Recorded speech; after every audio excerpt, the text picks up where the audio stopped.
thank you very much for joining us here at twitch.tv/ESPN Esports. This is your ESPN Esports Valorant program. Still yet to be named officially, but officially every single Thursday night at 8 p.m. Eastern. We got Jacob, Emily, Tyler, and myself, Arda. Lots to talk about. Big patch notes discussion, some nerfs, some buffs, some changes, some looks, some designs. We got a lot to break down. We also have a tournament put on by Fnatic to go through. There's lots to go through in this episode. And by the way, please join us in the chat. Send us your questions. Send us your thoughts. We will try and get to them throughout the course of the program. What we got into, myself, Tyler, and Emily, about an hour ago, was a very tilting game of Valorant where we had some very... It was a tough one. It was definitely a tough one. Let's just say that. It was... I feel bad with my performance. I wish we had better teammates. That's really all I have to say about that. Any more Johns you would like to throw out there, Arda? I'm just sad. And the funny thing is, it's not like they were carrying the game and then they were BMing us. It's like we were get out of here. It's not like you were carrying this entire game on your backs. Like, you were negative KDA too. Why are you flaming everyone? Like, give me a break. Chill, calm down, people. Video games, Arda. People are gonna be angry. It doesn't matter how old you are, how young you are. It doesn't matter your sex. People will be raging. They'll be toxic, and they will be yelling at Sage to heal and res you every single second of every single game. And that is why I will never play Sage. And anytime Sage is open, I'm saying I'm not playing Sage because I know I will tilt and I will yell at people. You want to know the ultimate way to tilt people with Sage when they do that? You look at them, you move your camera to them, and then you res someone else who's a more reliable teammate. But you immediately stare around them to make sure that they know, because presumably they're watching your point of view, right? So you put your cursor right over them to just be like, okay, I thought about it, but not you. And that's the best way to, as a Sage player, that's the best way to handle this. You're basically voting them off the island is what you're doing. Exactly. You're exactly voting them off the island. Fuego FPS, right off the hop. I love the new agent icons. So do I, actually. Yes, they're actually really good. I think that's the thing that better. They look better? Are they all original, brand new original art sans Phoenix? I was trying to figure this out because Phoenix is the same as his promotional art, not his original, not his icon art or agent icon art, but it's the same as the one that's actually we see on our transition screen for the show promo. It's the same as when they first put out his concept art. It's a lovely art style. I think besides him, all of those are completely brand new. But I think Jett and Phoenix, they had those released, and I'm sure they've had all of them done because I'm sure it's that's the style they want for the promotional images, and they look a lot better than the cutouts that they had previously. And they did texture updates too on the actual agents themselves. They look a lot more sleek. And I think that's something that people have to realize. And I see so many people right now with Valorant, and I think it's actually proved a little bit of the hype. Like, it's been out now for a month and a few weeks, a month and a week or so, and it's still the #1 game on Twitch. Like if you don't have a drop by now, you A, don't care, or B, you were the unluckiest person alive. So people like watching Valorant. But I see some sentiments by some people saying that the game still isn't feeling like I want it to feel. Like, there's still so many bugs, and it's like the patch notes, the patch that they did this week changed the game so drastically in one patch. Like, the game looks so much better. The icons look better. Everything looks smoother. The game feels better. Split is fixed, in my opinion. And it's just realize that this game is not going to look right now. This game is going to look drastically different than when it comes out for launch or when it comes out in 6 months. This game is so far away from its full potential that I think some people are thinking it's not the best game ever yet. There's still issues. I still don't feel like it's the perfect game. It's it's so early on. I know there's so much hype around it, and there's teams paying bundles of money to great teams, so it feels like this game should already be at a perfect level. But games usually suck in beta. CSGO, not good in beta. League of Legends in beta looked like trash. This game is so far ahead of most betas that I'm just really excited to see what it is in 6 months or a year, 10 years. This game has a Yeah. lot of potential. So we're And going it's to already a talk good game. about all the changes a little bit later on, but first we're going to talk about some player updates. You alluded to it, Tyler. There were some changes, there were some signings. In fact, you had an opportunity to speak with one of them. Let's unpack T1 making the latest signing, almost completing their roster. They're very close now. They have 4. They signed Food. Let's talk about the first of all, they made a dad joke for the announcement. What is it like? Food is on, or winning is on the menu, or something like that. So I can appreciate the dad joke, Emily. But what do you make of T1 making this particular signing and basically being in the lead for signing players in Valorant, because it seems like they're in the news every week? For being in the lead for players signing Valorant, I think it's because they've made it apparent that they really want to have a team, and they're obviously a trustworthy org in the esports space, just generally, right? Like, when was the last time you heard something super negative about the way T1 has treated their players, both from like the Comcast side with Philadelphia Fusion to the League of Legends org that's been around for forever. And I know they only merged, a year and a half ago, I think. But there's obvious, they have a very obvious reputation in space, so it makes sense that people would want to go there. Also, I assume they're paying people very well. I think the Food signing really reflects the other signings that we've seen T1 go through with. And I know Jacob had more to add on this, but like, they've done, I think, a really good job of selecting some former CS players who maybe didn't have the optimal team situation, or in the case of the iPower thing, had been banned from the game. So I think because they are such a respected org in the space, and because I feel like a lot of people want to play for them, it really seems like they're doing a very deliberate job of who they're picking up from like former players from other games. And I think thus far, like, their strategy has been really smart, especially for an entry level team. Yeah, I think that we talked about this a little bit last week, so I won't dive super deep, but I think there's like the lines of thought of Sentinels as you go out there and you just like, well, bam, sign Sinatra, sign like really strong players around him, keep Zoms, obviously somebody you have on your roster already who's a very popular Apex player. You have sort of the Genji approach where you sign like young talent and probably not make as big of a financial bet. And then I feel like T1's like somewhere in the middle, right? Like they went out swinging with Brax, signed him before the game was even released into beta. Then like AZK seemed like a good second fit because he was very interested in the game and obviously competed on iBuyPower with Brax at some point as well, and those two guys are buddies. And then now it seems like after those two signings, it's been a little bit more slow and methodical over time. So I think that I'm sure we'll see their 5th signing sometime in the next month, would be my expectation. But I think at this point, it's their approach is definitely unique in that sense, is that they like slowed down after signing the first 2 guys. So Tyler had a chance to speak with Food upon this announcement. Let's get to a clip. I believe the full interview is available at youtube.com/ESPN Esports, but here is a clip from that interview. So obviously right now T1 has you, Crashies, AZK, and Brax. While you guys have not signed a 5th player yet, I know you guys are trialing, testing people out. What do you want in your 5th player? What kind of player do you think would fit and kind of complete the team of the T1, first Valorant roster? Who are you kind of looking for? No names particularly, but like, what kind of personality or play style are you looking for that 5th player? Yeah, so we're looking like obviously all the good stuff. A good teammate, able to mesh well with our personalities that we already have.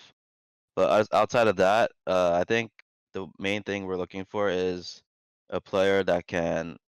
I wouldn't want to say IGL because everyone can kind of IGL on this team, and that's how it should be.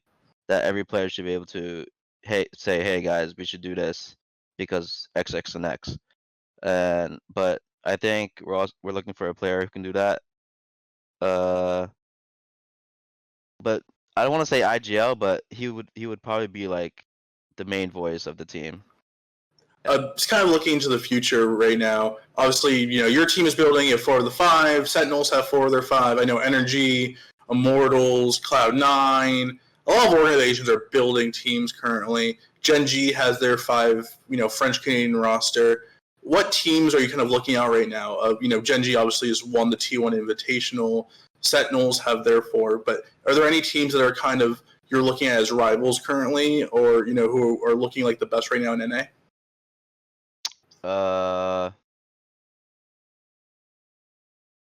I would say Gen G is like the obvious one, but like I don't think anyone can really say because it's like there hasn't been much competition and there hasn't been a lot of time for everyone to like get things down, so it's hard to say. But Gen G is like the obvious one for everyone, yeah. A lot of the tier 2 North American Counter-Strike scene has been checking out. They're saying, I'm going to Valorant. There's no upside to really grinding CS anymore. No orgs are taking a chance on CS teams. Do you think this is going to continue? Do you foresee even more, tier 2 NA CS players, going to Valorant or retiring altogether? I would say yes when it comes to the unsalaried tier 2 pros. But as far as the tier 1 scene, I don't see them going anywhere, or like orgs or teams that aren't really tier 1 but have a big organization back then. For example, Envy I wouldn't say they're a solid tier 1 yet. So I don't see them going anywhere either. But as far as I know, there's some players that are sticking to CS that are still unsalaried. So I don't know. Maybe they switch, maybe they don't. I don't know.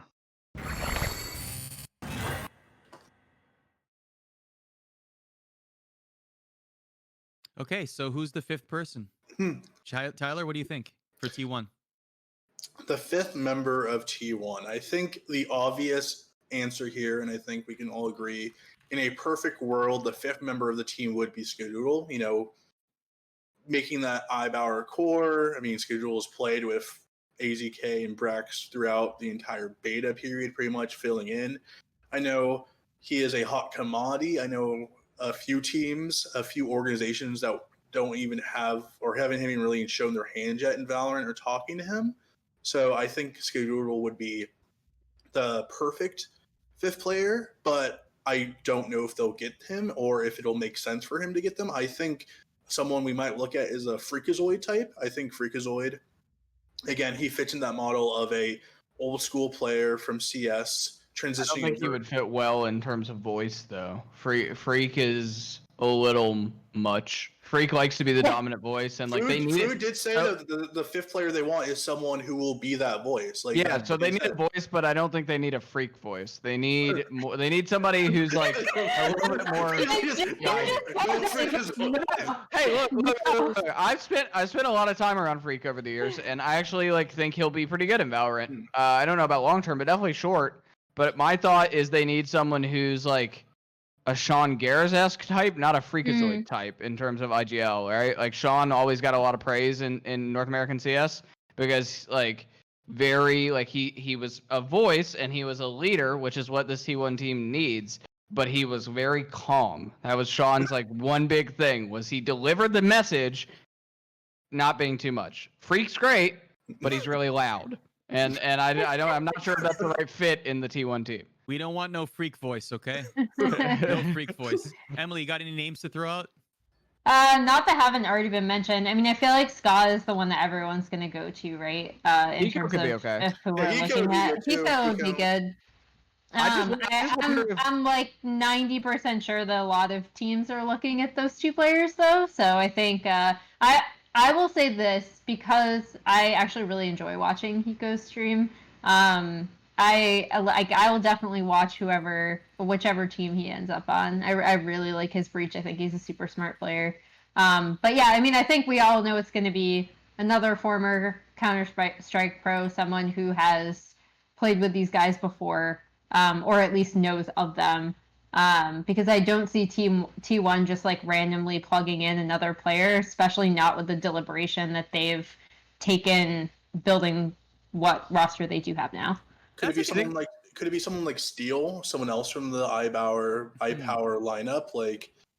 I know some teams have been talking about Steel as a possible pickup. That's an interesting conversation, actually. When you're building a team, do you predominantly stay to one title, or do you mix and match what you perceive to be the best available players? Like, what would actually create a better long-term team dynamic? I mean, Or is it a personality thing? Like, does the title matter at all when putting together a team? I think like it's really good to get former Counter-Strike players because the transition from Counter-Strike to Valorant is just like really really quick. But because there's just so much with like gun economy and just really basics about how to play the game that you already are going to know. But I think the big thing for me is when you're talking about long term, and I know like I keep beating this dead horse every Valorant show we do, but I think right now teams are looking at players who are going to come together and perform really, really well for the first like year that the game is in its infancy and everyone's trying to figure stuff out. I still hope these think are short-term deals. for the long term, you're still going to be looking at players that we probably have no idea who they are. Well, speaking of players that are moving over to Valorant, we have yet another Overwatch player, an Overwatch star, actually, that is moving over. We've talked at length about Sinatra. You can find that in our archives. The next one is Corey, also an Overwatch World Cup winner with Team USA. One of the stars of the league decided, I'm done. I'm going to Valorant. And now the question becomes, where could he end up? What is next for Corey? Jacob, have you heard anything at all? And let's speculate. Let's think of some good landing spots for Corey in Valorant. I feel like he'll end up on. I feel like he'll end up on a team with that is not yet in the game. Now, here's the interesting thing. What I haven't heard is whether the same rules for Sinatra will apply to him. I would think they will.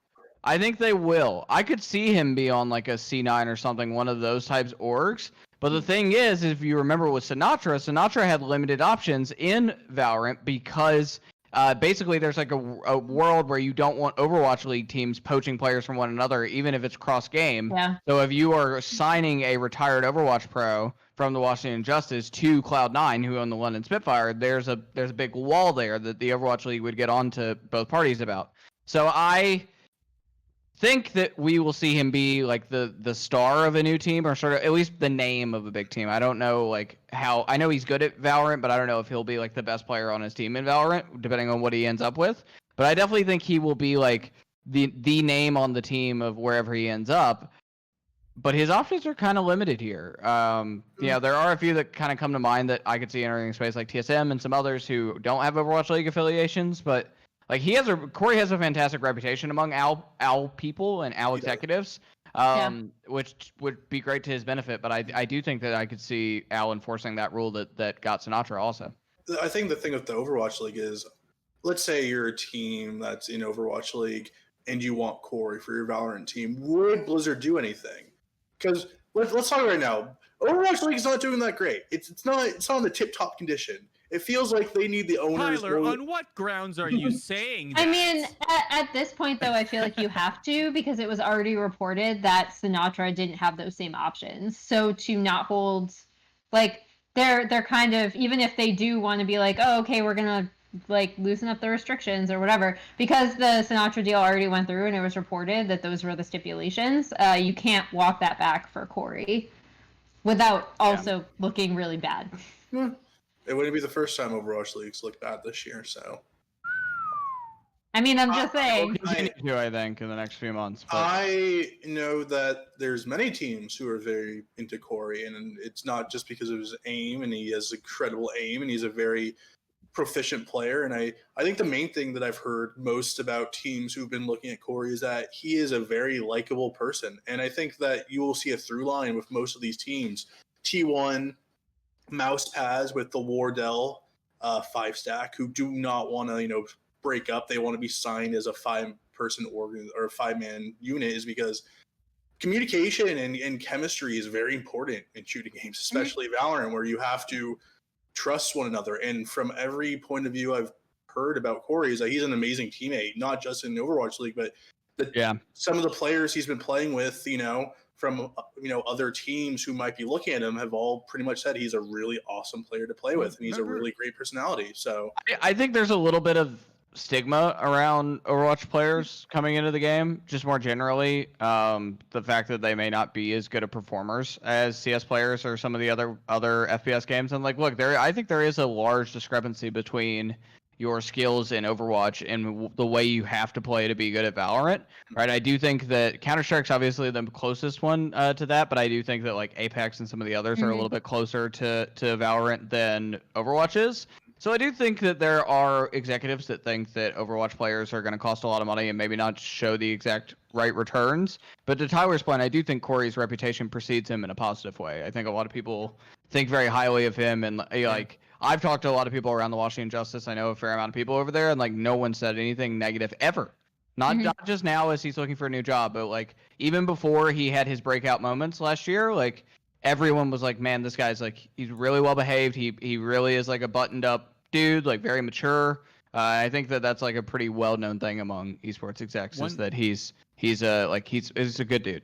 One quick story just to complement that. At the Overwatch World Cup at BlizzCon this past year, after Team USA won the gold medal, they all did a press conference, and media's there asking questions, etc. There was one media member that had one last question, but by then people were leaving. Corey actually saw this person and turned around, like they had already left, and he caught this person out of the corner of his eye. So he turned around to get that person's question, to make sure that they got to ask their question before he left. And that, you don't really see that much, you know what I mean? Like, to first of all notice the person, but second of all to decide, wait a minute, just give me a couple minutes to go back and make sure this person gets their question answered, that just speaks to the kind of person that Corey is. Speaking of reputations, there was a lot of reputations built in the Fnatic tournament that just recently happened. It's called Proving Grounds. It happened on May 8th. And it is Team Prodigy that really ran roughshod in this entire tournament, especially in the later rounds. They faced a little bit of adversity early on with a couple of 13-12, 13-10 score lines. But after that, semifinals and finals, they were basically playing cleanup here. And Scream from Belgium is your MVP. Emily, what are your big takeaways from the Proving Grounds? I mean, between this and the mandatory cup was the other thing that happened over in Europe. We're finally starting to see teams emerge out of Europe. I don't think it should be a surprise to anyone that Scream's team came out on top. I know this sounds weird because they didn't do like super well in the Fnatic tournament, but I kind of have my eye on Fish 123. And I was like half joking about this with you guys before we started, but like honestly, I think it's a lot of like tier 3 like UK CS:GO players. But they also did really well in the mandatory cup, and I don't know. I kind of have my eye on them. I think we've talked about it on this show. We've talked about it like prior to getting on this show. Europe, it has been a little bit slower. Like some of the big orgs have been a little bit slower to tip their hand and start signing players and stuff. Well, I don't even know if that's a bad thing. I just think they're considering it a lot more. They're taking their time, and that with the combination of the fact that the top European CS:GO players are getting paid a lot of money and they're on the top teams, so like they're not going to be making the swap, which is again something we've already talked about. But I like this Fish 123 lineup. Like I want to see where they can go. I want to see if someone would be willing to pick up maybe the entire roster and give them a chance, because it looks like they communicate really well. But yeah, that was like my key takeaway was not like with Scream and Mixwell and some of these other players that we kind of already know. Teams are going to be looking at them. I know a lot of people are going to be like, is Jafran going to try for another like professional spot? I don't think that's going to happen either, based on a lot of the struggles he had being a pro in the Overwatch League. But I have my eye on Fish 123. So if any European fans want to keep me updated on how they're doing when I'm not able to, let me know, because I like them in the mandatory cup.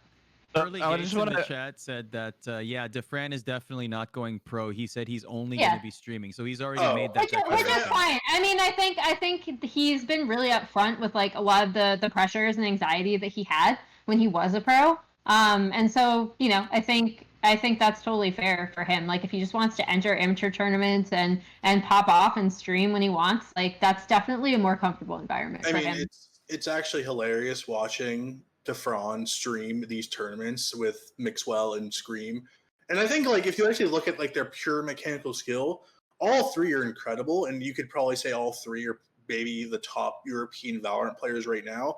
But if you watch Defron stream, they were playing in like I think a €1,000 tournament. You know, not a huge tournament, but still a pretty serious tournament for the early stages of Valorant. And you have Scream and Mixwell who are hard, try harding as hard as they can. You know, Scream is it's like, come on. And then Defron, they're on split, and he's playing Viper, and he's trying to do the cross map wall, and he keeps messing up, and he gets so tilted that he starts knifing people, and you hear Scream being like, "What are you doing? What are you doing?" And Defron is tilted off the planet because he can't get his wall correct. It's nothing with the team. They're winning like 12-3, but he can't get the wall correct, so he gets tilted and starts knifing people in the middle of fights. And if you're a Mixwell or a Scream, you're like, okay, this guy's a loose cannon. We cannot. I think the other thing about that is you can also hear his voice in comms, and his voice is very distinct. It is very distinct. Jacob, go ahead. I was just gonna say, I think Mixwell and Scream both are the perfect epitome of the type of people we think will succeed in Valorant, right? So Mixwell and Scream both have had their moments in Counter-Strike over the years. Mixwell's probably on Optic actually when he came to, like, he was this like, Spain actually doesn't have this massive Counter-Strike scene like some of the other countries in CS do, in terms of like, there are tons of people in the Commonwealth of Independent States that are really very good. There are tons of people in Denmark who are very good. There are tons of people in Sweden who are very good. Spain is an often overlooked country in Counter-Strike in terms of exporting players on the high international level, and he got picked up as sort of like this player who like was really good like Spanish outlier, right? And so he had his moment. Optic was good. They won several tournaments back in that era and were a solid team. But then like it kind of just slowly fell apart a little bit over time, right? And so I think that the biggest thing for him and for Scream as well, who was on some of the really solid French teams, because even though he's Belgian, he speaks French, as many Belgian people do. So he was on a fair amount of the top French teams and made the rotation, as a lot of those players have.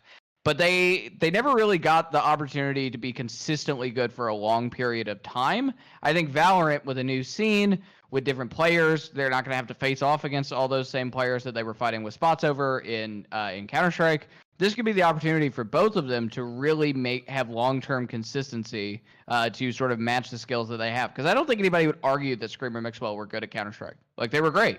Yeah. When they were on, they were really good at CS. I remember Tier 1 players. Yeah, they were great.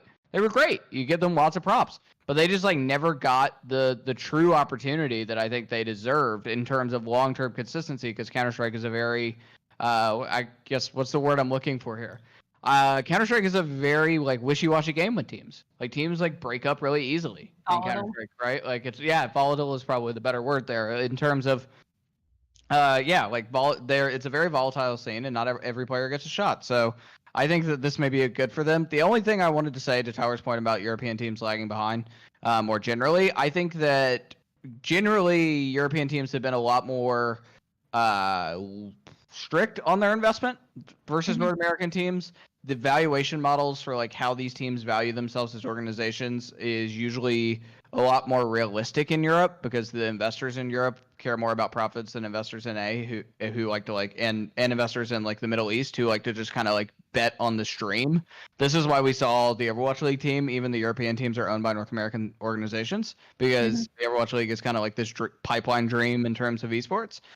So, I think that we've always seen that. Also, we're in the middle of a global pandemic, and not a lot of people are looking to invest money. So I think that a lot of teams, except for the ones who are really, really, really big, or the ones who want to be very, very relevant, like Sentinels, we're going to see teams be a little bit slower with this, I think, than maybe if circumstances were different and there was money flying around everywhere. So Team Prodigy definitely leveled up, got some attention with this victory here.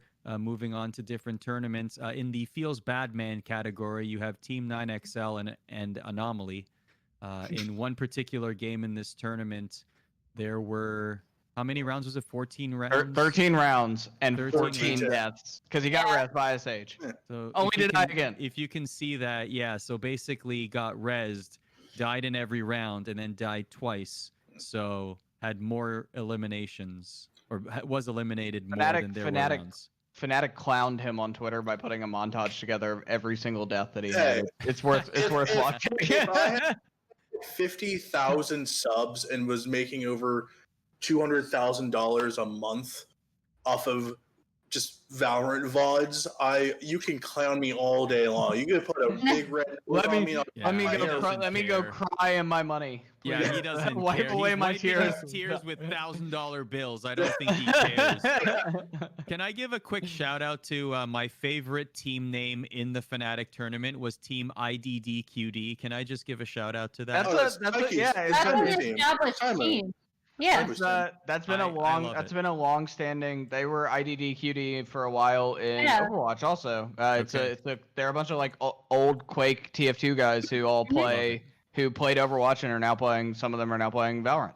Well, It's thank you for actually- telling me that because I now have a new favorite team. It's actually been quite interesting. I mean, I can't say the person, but I was talking to a high level pro in Valorant a few days ago, and I was asking him like, what players am I not talking about that have been popping off or who are really scary?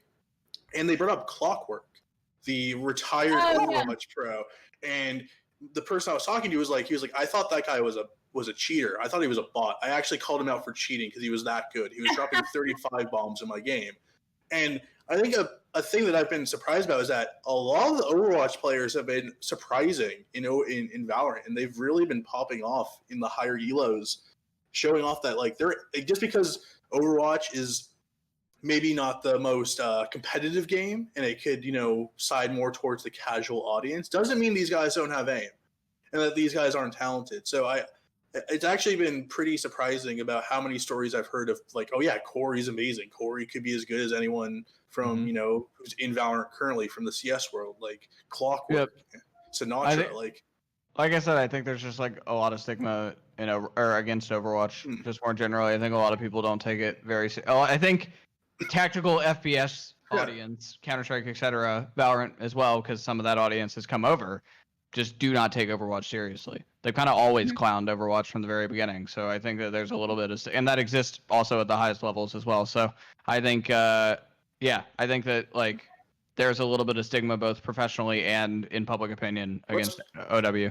Let's make a distinction though. There's a difference between like a Carpe or a Sinatra or Corey and a main tank who plays Winston being like, I'm gonna be a Valorant pro. There's a difference there. Like hit scan players, high end, like if Carpe tomorrow said, I'm leaving Overwatch League, I'm leaving the Philadelphia Fusion, again, not a thing. This is hypothetical. Do not report this, people. He's not leaving. This is The sad thing is people can envision it. That's the worst part. No, that's the thing. This was the thing with Corey. I remember like I was like, yeah, this game's for Corey. Like Corey should move as soon as possible. This game was made for this kid. Like this was a month before he moved.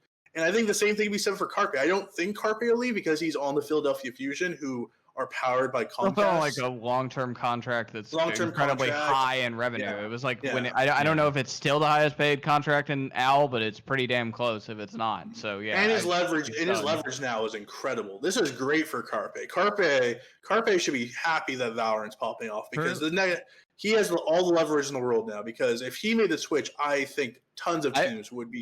Pearly Gates in the chat says Carpe has said he doesn't like Val.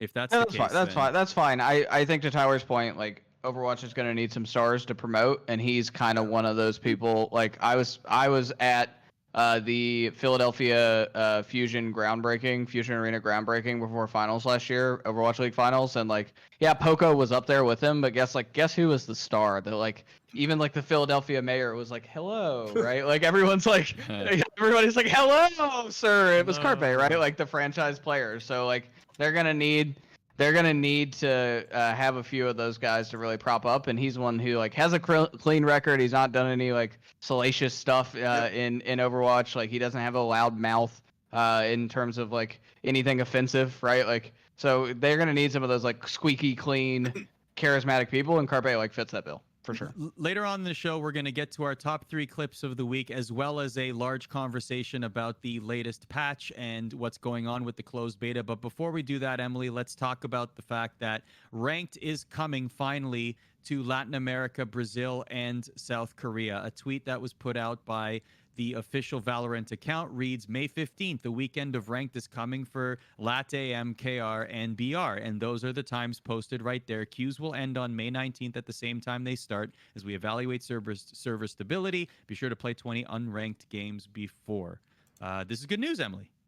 I mean, I think all of us have, there's not like much to talk about like outside of breaking the news, or not breaking, but like saying the news. But I mean, I think we're all going to be kind of looking at those ladders. Specifically, like, I'm really curious about Brazil. The Brazilian esports scene is something that's like really near and dear to my heart, despite the fact that I don't have time to cover CBLOL like I used to for League of Legends. So I'm really like, I know they've embraced Valorant, and I'm really looking forward to seeing who climbs up the ladder. There was a we mention don't really earlier need in to our talk chat. much about this, yeah. I was just going to say there was a mention earlier of our chat, and I did see this, though I didn't get to watch as much of it. That Zorift said that Gamers Club, which is the like Brazilian like racing platform that's owned by Immortals, but was originally owned by Fallen. Obviously, Immortals also owns his team in my BR. But they ran a Valorant tournament. So I think what we said last week, that like Fallen and Gamers Club and some of these other like Brazilian orgs are going to start. They probably won't make the switch themselves, but I think they will help facilitate young talent, Brazilian talent, into Valorant competitively. And that's something that Fallen has obviously said and demonstrated he cares a lot about. So yep. So one thing about the ladder, I want leaderboards, and you're saying we look at the leaderboards. There are no leaderboards currently. oh yeah, I want to know who's number 1 in the world. I want to know who's number 2. I want to know who's number 3. Right now, it's just like, okay, you're Valorant. everyone's tweeting. Yeah, everyone's tweeting their results. So give us a leaderboard, right? I know. Don't go the CS:GO route where you have to like have a third party to like actually make rankings. I want a leaderboard inside the game. And for a game that wants to be competitive and who wants to have an esports scene, the best way possible to have unknown talent discovered is through leaderboards. Agreed. Because if you're Kyle 233, right, and you're the 3rd best player on the NA server, you're gonna have people talking to you. It's much easier for Kyle 233 to get DMs and to talk to organizations as the 3rd ranked player in Valorant than being one of 300 Valorant players, right? Yeah, I also think at that point, like they need to make sure that they need to build a platform themselves. I think, or Riot needs to build a platform themselves rather than the way that Counter-Strike does it, relying on ESEA and FACEIT to build it for them. They need to take the lessons of what ESEA and FACEIT do well and do it themselves, but in the game. All right, let's get to our 3 clips this week. We are trying to endeavor to bring you lots of highlights, pop-offs, clips around social media that were a lot of fun in Valorant in the past week. We're going to start with Ziff. My goodness, look at this boost. This is just absolutely filthy. As you can see here, he basically gets completely within sight and takes the team is completely caught off guard, gets the early elimination with the op there. Like what a boost. Incredible. Ziff is an amazing player. Great. I mean, I've been saying since our Valorant tournament, which he participated in and was one of the main stars in it. Remember, he had that big moment where he hit right next to U-Haul. He hit the final shot with the Raze ultimate, right? Like, and got the multi-kill. Yeah, the multi-kill. Yeah. Just watch clips from our tournament, and I think a lot of people, again, he gets mean because he's a Fortnite player, and not just a Fortnite player. He is a tarnished Fortnite player who one who got banned. Booed by like 13,000 12-year-olds in New York City. Yes, we were there to witness that, and definitely we've talked about a lot of the redemption stories that Valorant is providing for players across titles. Here's our second clip. This is a clutch 1v4 in a very close game. This was posted on Reddit by JJ Dotes. This play really shows how scoping in Valorant works, and it's a very smooth and cute play. I really enjoyed this clip. A little bit slower of a clip, but nice. It's a really solid retake. No, it's okay. Going around. Yep. What is that Raze looking at? It's scoped. She's scoped. She's scoped. But what it like? She's watching that A angle. Yeah. But like, Yeah. I That's don't know hilarious. if I don't think I'd put that person. I do not think I would put that person watching A. Like I mean, that is a very like iron, bronze, silver play where they're focused on one angle and it's What's the wrong angle for someone with an op? They should be in heaven, like, or they should be back in spawn. They should be back in spawn, watching through heaven, That's so funny. or watching to me. onto ramp. I think that's the wrong angle to play if you're a Raze sitting in the back of sight. That's just bad play. But you're not. Oh, But you're, Jacob you're not is even, mad. Like, he's not even talking about like what's going on with the being scoped in. Like, he's just like, that's not even where you're supposed to be not even looking. where you're But not supposed to even be. that, but you're not even checking around you. You're just dialed in. why does No. I actually You're don't. statue. I don't think the dialed in part is the problem. I just think you should have. That should be somebody else with a Vandal or a Phantom sitting on site like that, and you should have the Raze back. Either she should With be the op, in, yeah. she should either be in like that spawn, the little like connector spawn area that comes into sight, right? Like the little elbow, watching forward at the same spot, but from a different spot angle, right? And then she would have been called out, and then you would have had somebody to crossfire her, or she should be in spawn towards heaven, watching heaven, or in heaven watching down, or onto ramp. That is a terrible angle to take. It's an impressive Anyway, play, and if it's you're beam gonna- as hell. okay, But with nonetheless, with that said, if you're going to play that, at least peek around you once in a while, and don't act like a Madame Tussauds wax figure just standing there on site. Maybe that's the lesson there. Let's go to the third one. This is an absolutely disgusting Jett start here. As you'll see, they move towards A. wrong clip. There we go. Oh, is this the clip? This is the clip. We are at the right clip. There we go. Yeah. So look at this. so Look, start, ult. draft, Oh. 1, 2, keeps going, has the Fnatic ult ain't got still. nothing. Like, this is just ridiculous. This is what nightmares are made of if you're playing against a Jett that knows what they're doing. This So, is like, ridiculous. once in every 20,000 games. Yes. 20,000. That's accurate. Unless you're in high elo. Like if you're in high elo, you can play Jett. If you are Oh, thanks for anywhere, the heal, by the way. if you're anything below gold, you should not be playing Jett. Kefri had that Jett boost that he did earlier, where he like popped people with a classic by like hovering over on B site here on Split too. If I linked that in Slack chat a couple of days ago, and like I said, sent it to a friend, and he like recreated it in a game of his. Yeah, Jett's a little ridiculous. There are certain boosts that you can do, and like the hover is nuts. But there are definitely like a couple different spawns on every single map. I've seen ones on Haven, I've seen them on Split, where you can just literally sit in air, and you're like on a pole. Like Jett you're is- literally there's a pixel pole, and you're able to just like hover right above the pole because it counts as ground, and it's a little weird. Jett is truly the Yasuo of, as she was designed to be. She is truly the Yasuo of this game, where 99% of the time she is trash and she does nothing and she looks foolish and she puts her ult up and she misses all 5 daggers and she just dies.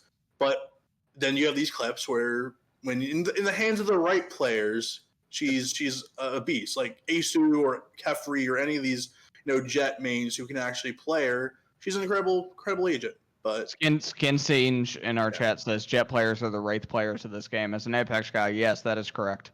Nah. Well, we're Right. gonna do this every week. So if you have any clips that you'd like us to talk about or feature on this program, just tweet Tweet them them to at us us. at ESPN_esports. We will be happy to look through them. Let's spend the rest of the show talking about the patch notes and the state of the Let's go. closed beta. There's Big a lot to one. talk about. Emily, there is a lot to talk Heft. about here. There is a lot to unpack here. Let's talk about the changes to gunplay mechanics and also some nerfs and buffs.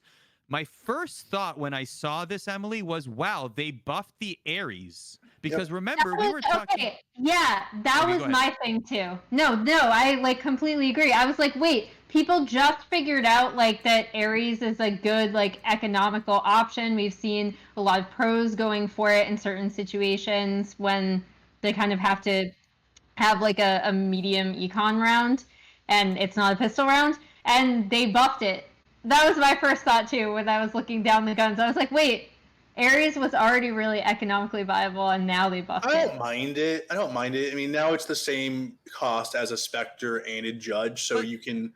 It's on equal ground of all the mid-tier But guns. Tyler, you literally said last week that Mm. like so many players like Brax, for Yeah. example, were using the Ares to great success, and now It's even gonna be better for them now. It's a good high elo gun. It's a bad low elo gun because most low elo people have problem aiming, and it's just got so much kickback. Like same as the Odin, right? Like you find yourself spraying above someone's head if you're not good at pulling down and knowing how to control it. So that's definitely not shaded someone who buys an LMG in this on this panel. By the way, what are you saying, Jacob? Come on. Here's the I'm gonna put Mr. just Odin in case. himself. I just pasted the link to all the patch notes, by the way, if you want to follow along, if you haven't seen them yet. Oh, that did but not there's work. a lot. I will do that. So there's a lot. So basically, I'm thumbs up on the guns are the big ones. I'm thumbs up. I'm thumbs I agree. up. I'm thumbs up as well. There were Warriors map changes. There were a cool. bunch of changes. How about the agent balance? So I would say Big that. thumbs up, except the Phoenix change. That's Okay, the so only one. what did you not like about the Phoenix change? The added cost to his flashbang. I think Breach. It just makes Breach more viable, and it should be equal. And it just feels like Breach was the only thing not really touched in this patch. And I know a lot of people are saying Breach should get his flash at least should be fixed a bit. I think Phoenix was a perfect agent. I think no one was complaining about Phoenix. The only time you ever heard people complain about Phoenix was when his flashbang would flashbang his own Accidentally team. flash your own team. Yeah. But aside from that, who was complaining about Phoenix? Like he's a fun kid. He's a fun agent to watch. His ultimate can make some great plays. Not overpowered, not underpowered. He was viable in pro and low tiers. Like he seemed like a perfectly balanced character. So it doesn't kill Phoenix at all. 100 cred bump to his flashbang isn't the end of the world. He's still going to be used. He's still a viable agent and probably the best duelist in the game still. But I still think he was perfect. I thought he was perfect. Don't change Phoenix. The chat is taking the words out of my mouth right now, by the way. So I think Breach is actually the best character in the game right now because not just because of the Phoenix change, but also because Sage got nerfed and Cypher got nerfed, right? And Sage was probably the best character in the game pre this patch. Definitely consistently, right? Like, but I think like Breach and Brim are probably the strongest ones. I think Breach is considerably stronger than Brimstone, although Brimstone has his strengths. The big thing now, though, actually with the Sage nerf that's really bothered me is that you can't buy Ghost and Wall round 1 because the wall's like actually super important. Like actually right here on Split in the clip that we have, that's a great place to wall if you're on the attacker side of things right there because you're able to file in and have a little bit of guard from heaven, right? If you're filing in. And as a Sage, you don't necessarily want to be the person who has like a frenzy, which you can still buy with the wall. Have a frenzy and go in and like just spray everyone. You want to be able to tap, right? You want to be able to tap the ghost. You want to be able to get the headshot. You want to be able to get the one tap kill, right? Or a couple, 3, 4 different bullets depending on what you're doing. But you don't want to be the fast firer. So I think that was Sage definitely getting nerfed, like kind of opens the door for Breach. The other thing, Skin Sage said this also. I've been playing a lot of Cypher lately to learn as a secondary for myself, and I actually hate the cage change. I think it's awful because the whole idea, or at least the way people were playing him when he first started, was that you would loop your cage with your tripwire. So someone would slow, and presumably on a push, it would give you enough time if you're on defense that they hit the tripwire, and then you're able to put up the cage, and they can't push as fast, which gives your team more time to rotate when you make that call. Right? That was the way people were playing Cypher. If they were playing defense, if they were playing offense, you were trying to do the other. You were trying to give yourself enough time to communicate to your team to turn around and look behind you, right? Because you're playing lurk in most instances. So I actually don't like the slow change at all. It doesn't last long enough, to Skin Sage's point. It doesn't last long enough to be a smoke. There are other characters with more effective smokes. One we're going to talk about here, I think, is Omen, who actually got a lot of love this patch to be like sort of a secondary to Brimstone in some ways. But like, the Cypher is not as effective. Cypher is not as effective using smokes as Brimstone or Omen. He is effective. The only thing I still like about Cage is being able to put them on site to allow me to transition from spot 1 to spot 2 if I'm holding site.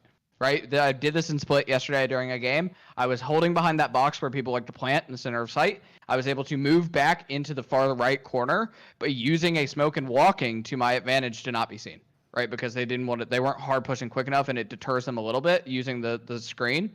But I think the screen's going to become really ineffective, which is sad because I think Cypher was strong, but I don't think it was like terribly busted. I think he was busted high elo. I think that's the thing. Talking to a few of the pros, they thought Cypher was as busted or even more busted than Sage.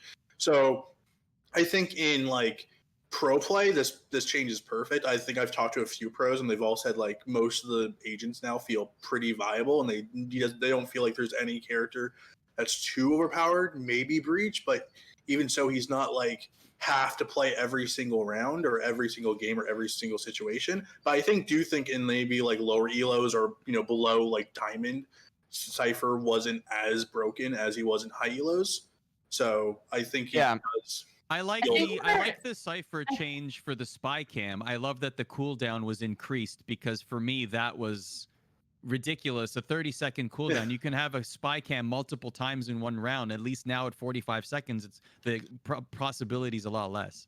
I think the big thing here in this patch though is the fact that you look at someone like Sage, and even with the nerf, she's still going to be one of the best characters in the game because of the kit. In my opinion, she is comparable to probably like Morgana or Thresh in League.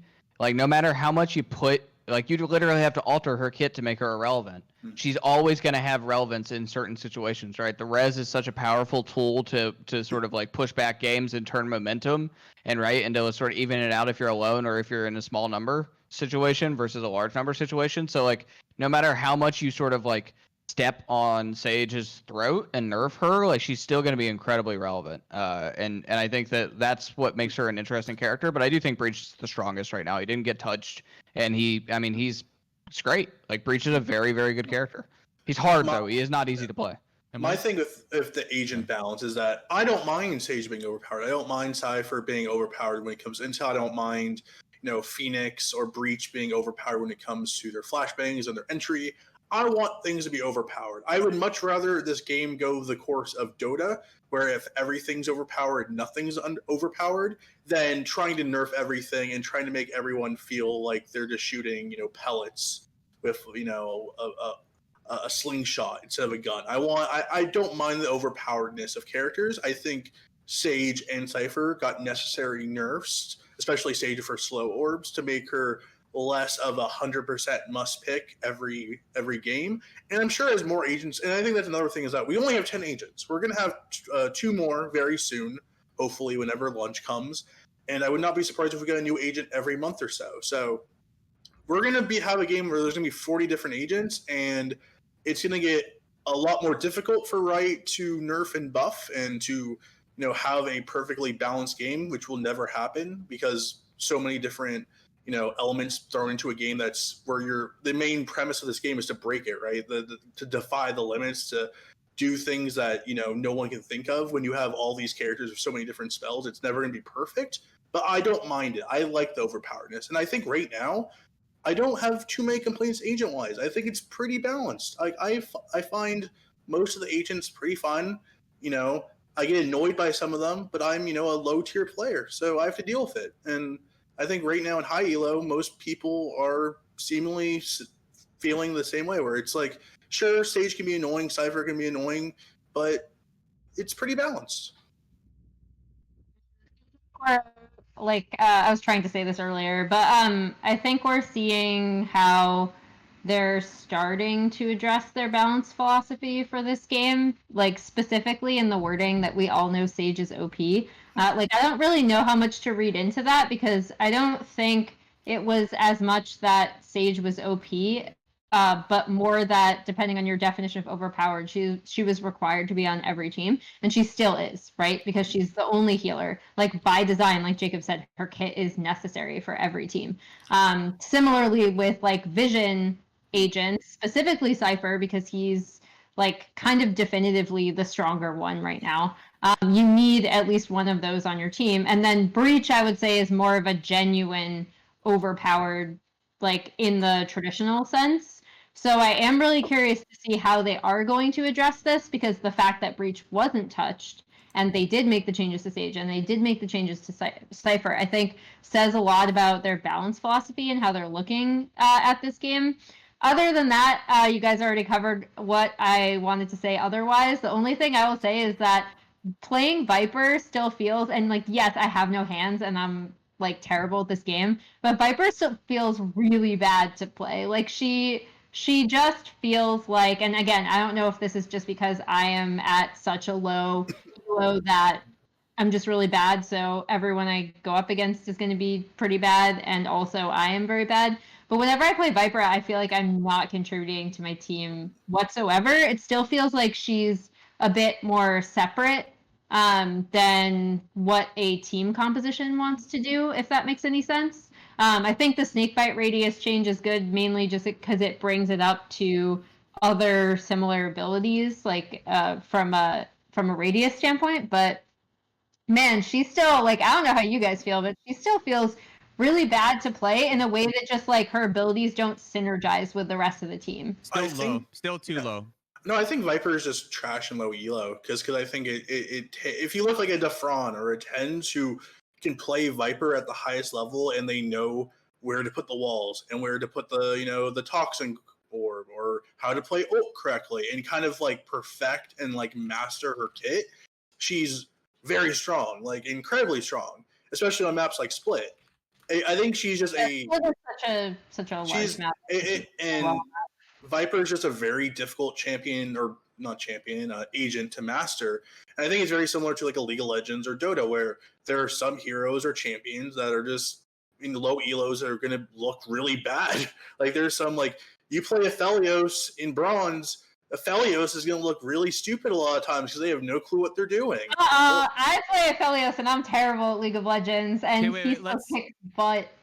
Let's stick to Valorant here. Emily, what about the Omen changes? Just real quick.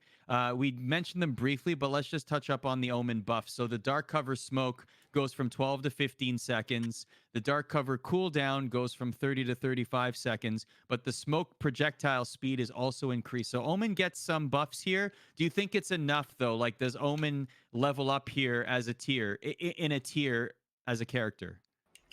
I mean, I feel like Omen is another one of those characters that you see him played more on specific maps, and this will also make him a bit more viable when compared to agents like Jett, or more specifically like Brimstone, who they mentioned in the patch notes to kind of bring him up to speed with his smoke projectiles.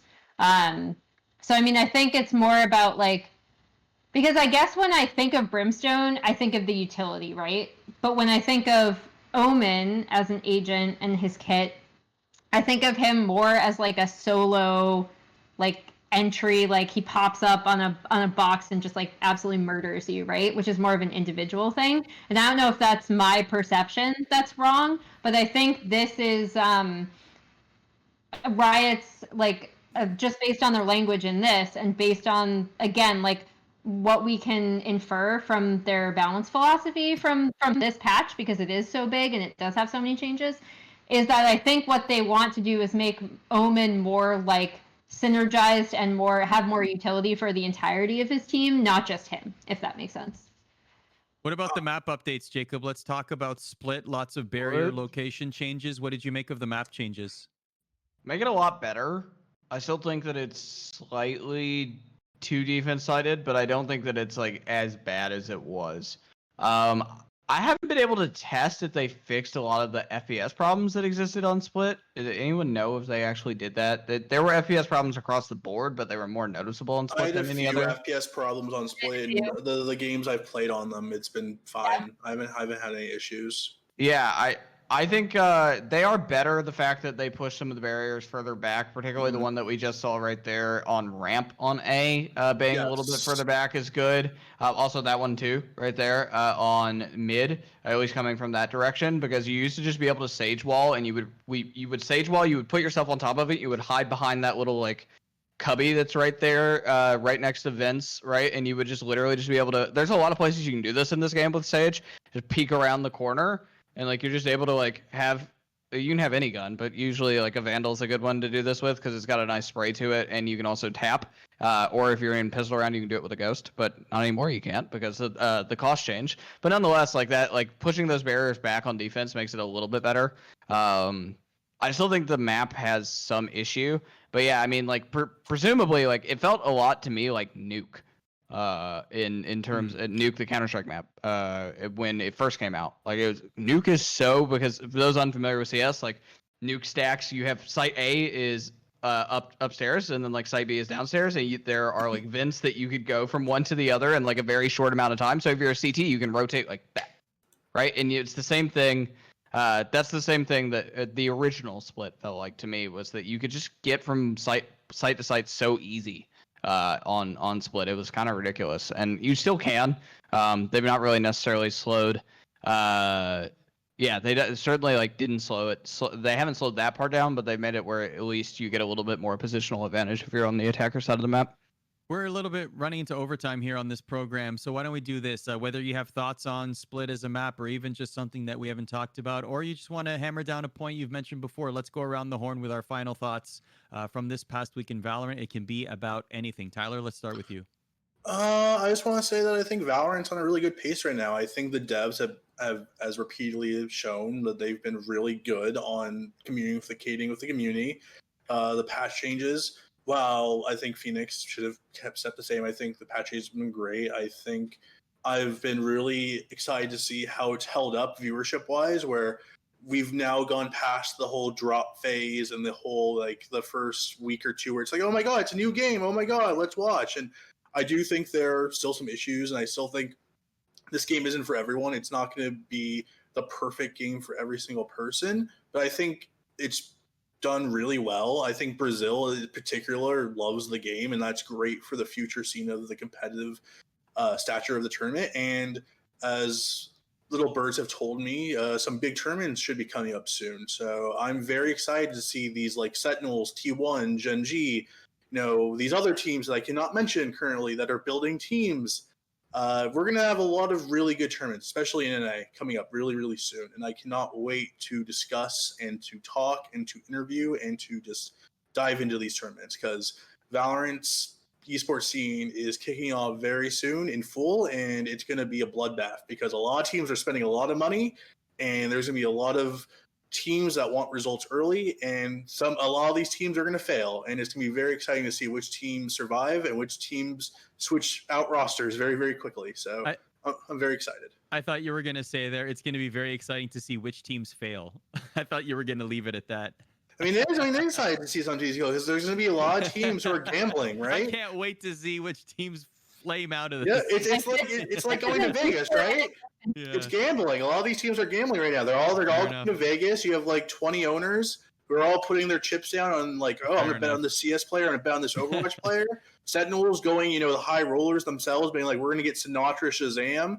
Like, it's going to be very exciting to see which teams of these succeed, which teams fail, because we don't know. We don't know who's going to be the best. Gen G was really good in the T1 series, but I think a lot of that came down to them being a 5-man unit who've been playing together for a long time. So as more of these teams become 5 stacks and actually are on these organizations full time, and T1 gets their 5th and Sentinels get their 5th, we're going to see a lot of action. I cannot wait to see which team rises to being the kings of beta. Those are Tyler's thoughts. Emily, over to you. It's 1, 2, 3. I know I'm beating a dead horse here, but like, I don't know. I think these guys are fun to watch. Like, I want like a Fnatic or a G2 or I don't know, like some other European org to take a chance on these UK CS:GO players, because I don't know. I think they've been like honestly, like in the Mandatory Cup and the Fnatic, like proving grounds is what they called it. They're my favorite team to watch. So someone pick them up. Someone give them a chance. What do you have to lose? It's the beginning of the esport. Go for it. Maybe Darko Block just said this, but maybe Valorant can redeem the meme of UKCS. At least for a year. Like sure. Right now they're looking good. So someone pick up Fish 1, 2, 3. That's what I will spend my outro on. One of these teams is probably going to become the first world champions of Valorant, and they're probably not going to, in 5 years from now, they're going to be looked at as like the Fnatic of League of Legends, right? Where it's like, oh, these guys, this makes no sense to the world champions, but one of these teams are going to become world champions. So it's like, if Fish 1, 2, 3 can, stick around for 1 year and win the world championship, that doesn't matter. UK won, right? Like, go. Fish 1, 2, 3. Jake, the floor is yours. Slasher actually just asked me to mention this in chat, but I did see a lot of discussion, so I wanted to bring it up anyway. Slasher, welcome to chat. But this was being talked about in our chat earlier. Solo queue. I actually do think that dynamic queue and solo queue is a little bit of an issue right now. I want to see solo queue be more of a thing where you solo or duo queue. I don't know. I feel like in this game at least, more generally, that their dynamic queue. I dynamic queued with 5 people yesterday and got matched up against like 5 randoms, and that just seems unfair. Right, like if you're like queuing by yourself and you get like matched up with a bunch of random people, yeah, it's weird, right? Because like there's an advantage because presumably the 5 stack is like all in a chat together and they're able to like talk. And I think that is a little bit of a problem, and I've seen that talked about. It feels kind of bad to play Valorant by yourself right now. Apex Legends has this problem Agreed. too. I don't like playing Apex by myself in ranked at least. I'll play some like solos or duos, and I mean I'll play trios or duos and be a little bit of a troll and aggressive and sort of like push my limits in normals. But in terms of playing ranked, it doesn't feel good to play ranked by yourself in Valorant. So, in response to this, here's what the product manager for Valorant, Ian Fielding, had to say about solo queue. Quote, "It's important to us that competitive matchmaking in Valorant is focused on team play because we believe that playing as a team is a major component in your overall mastery of the game." So it doesn't sound like there's necessarily any plans right now for solo queue to come to the game. And it sounds like the philosophy is that they don't want solo queue in the game. They want this to be a team-focused game. So I mean, with League that- is with a that team in focused. mind- Like League is a team focused game, and like solo queue feels fine in League. I actually prefer it over queuing 5 stack in League of Legends. So I don't know. Like, yeah, it's a different game genre, and yeah, there's different things to do with it. But Valorant's really not unfun to play by yourself, in my I opinion. agree. Right now. I don't like. I will only play with friends or people that I know. I have At least no a couple, desire at all. right? Yeah, at least 3. Yep. It's just I not. will never solo queue in this game, but as we've already covered, I'm not ever going to be competitive in this Do game. you think it'll come? Emily, do you think that we will see maybe 6 months from now or even a few months from now they'll just revert course and I say we're gonna put it in? So if they're like, I feel like everyone is like super high on Riot right now because of this game and because compared to what's going on in Overwatch League, the comparisons are really easy to make. But if you remember, when Riot kind of messed around with solo queue and dynamic queue initially in League of Legends, it was incredibly unpopular. So unpopular that changes had to be made down the road. So what I do think is that if enough people complain, if enough people hate dynamic queue, if enough people hate the 5 stacks, they will change it. Yeah. But right now, so that's my thing. Like right now, it sounds like they're very upfront about we don't want to make this change. This is our like stance on it, right? Like you read, Arda. But I will say, if enough people get super super mad about it, they'll change it. Yes. It's either a volume thing or it's a people of influence thing. And if both of them coincide, great. But if enough Riot people get responds to upset at volume. it, And both, yes. both did, like, both coincided with the dynamic queue changes. Everyone Riot about those in League. Riot tends to respond to volume better than influence. So I think volume's the important thing here. So if you want this to be changed, find 100,000 people and scream about it on social media, and then they will notice. And then suddenly in the next patch notes, you'll see, oh, you know what? Solo queue's a good idea. And here comes solo queue. On that Or note, we that get it does before for launch, us right? here. Yeah, right. And we don't know when that is. It could be soon. It could be later. We don't know. But we will be here every single week. That is something we do know. Every single Thursday, 8 p.m. Eastern for our yet to be named ESPN Esports Valorant program with myself, Jacob, Emily, and Tyler. So until next week, and look forward to more content, Valorant related or otherwise, whether it's on this channel. Please follow if you're not following already. We have live programming pretty much every single day, including tomorrow. Emily's LPL program will be on the air, as well as our brand new trivia night. If you're a League of Legends fan, I'm ready you're to going to want to lose. check it Time out. to dominate. Time to dominate. Tyler Cannot wait. is going to love this. Absolutely. I mean, I won the fantasy draft. I'm going to win this. It's going to be great. He won the fantasy draft. Hold on, let's end on this. We're going to go. But for me in the fantasy draft, it's a bunch of this right here. All right, we'll see you next week on this program, everybody. Take care.